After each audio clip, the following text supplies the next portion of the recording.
If we could just start by introducing yourself and telling us a little bit about how you got into the blockchain community and how you've gone from there to where you are now. Correct. Good. I actually have a background in management consulting. Spent 11 years with a company called Capgemini, and somewhere along the way decided, started looking at blockchain a couple of years ago, and then decided to take the plunge and venture out myself.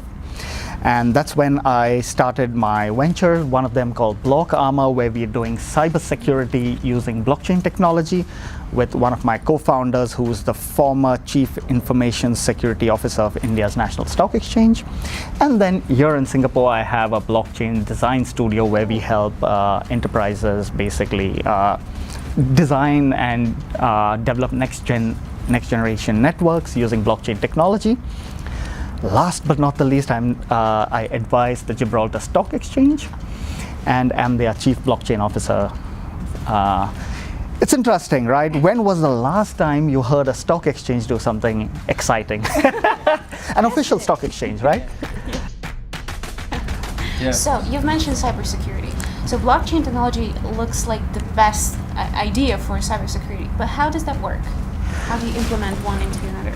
Very interesting. I'll share with you what we are doing really. So what we do is we're focusing on critical systems. Now, what is a critical system? For a stock exchange, it's the main trading platform. For an airport, it's the air control towers. For for a bank, it's the core banking application. These are the 20 or 30% of applications, or the golden nuggets, the crown jewels in an enterprise that you want protected at all costs.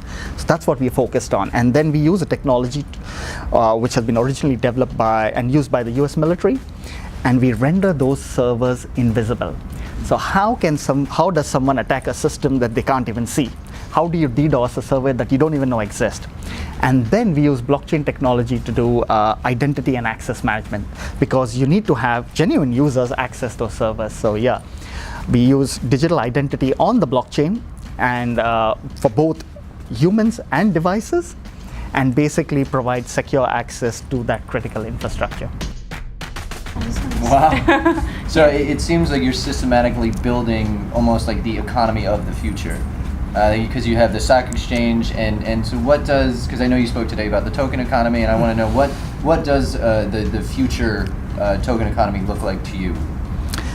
Correct. I think it's interesting times, right? And there are two or three things when you look at the token economy. Number one, it's the whole decentralization, right?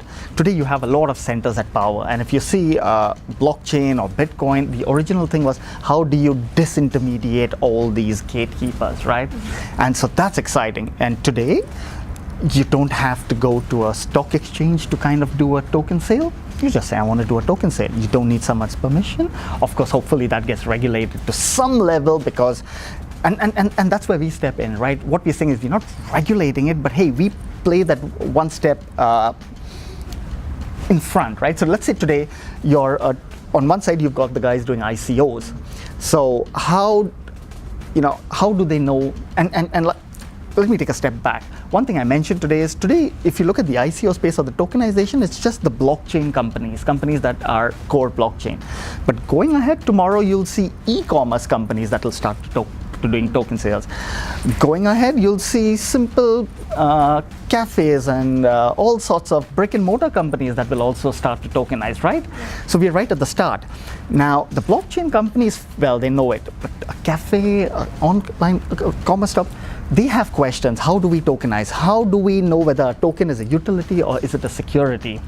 How do we know what's the right way to go about doing a token sale? On one side. On the other side, you've got participants. Today, you don't need to have a stock exchange account or whatever to participate in a token sale. You have an Ether wallet and you instantly start to participate. You can have tokens, you can buy tokens, you can invest, you can pick up utility coins. But people need to know, how do I know that these guys are genuine? How do I know that someone's not going to vanish, right? If I have 1,000 coins today, how do I know which is the top 25 that suits what I'm really looking for? And so that's where we come in and say, hey, now you've got a traditional stock exchange that's also going to have a blockchain exchange, and we're tying the two together. And so here is what we say, what we think is good stuff, and so people can start to follow through on that. Amazing. You've mentioned regulation. It seems like the token economy is a bit in a gray area with regulations, Yep. right? So we've seen Chinese ban, ICO ban. We're having a lot of issues and difficulties with the regulation.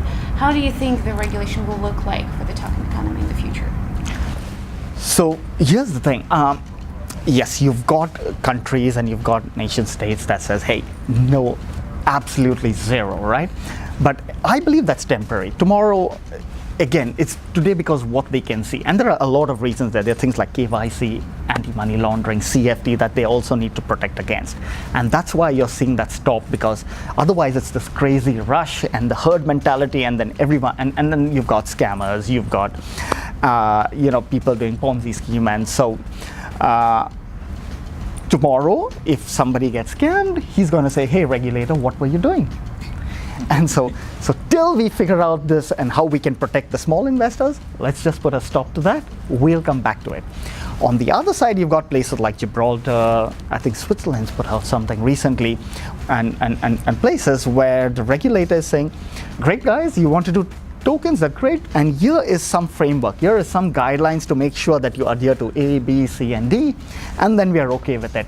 And we take care of investors, of not just investors, but the common man who's now without a central regulating piece or a central system, simply going and investing in you, simply going and buying your tokens, right? So ICO guy, just make sure you adhere to these things, and then we're fine. And so I think that's a great start. And there are a few nations that have taken the lead, and then again, we are still at the very beginning of this. This got a long way to go. So I think it's already a good start. The guys who've stopped it will of course come around, and the moment they figure this out, they'll put in their guidelines, they'll put in their risk controls and things like that, and then this will evolve.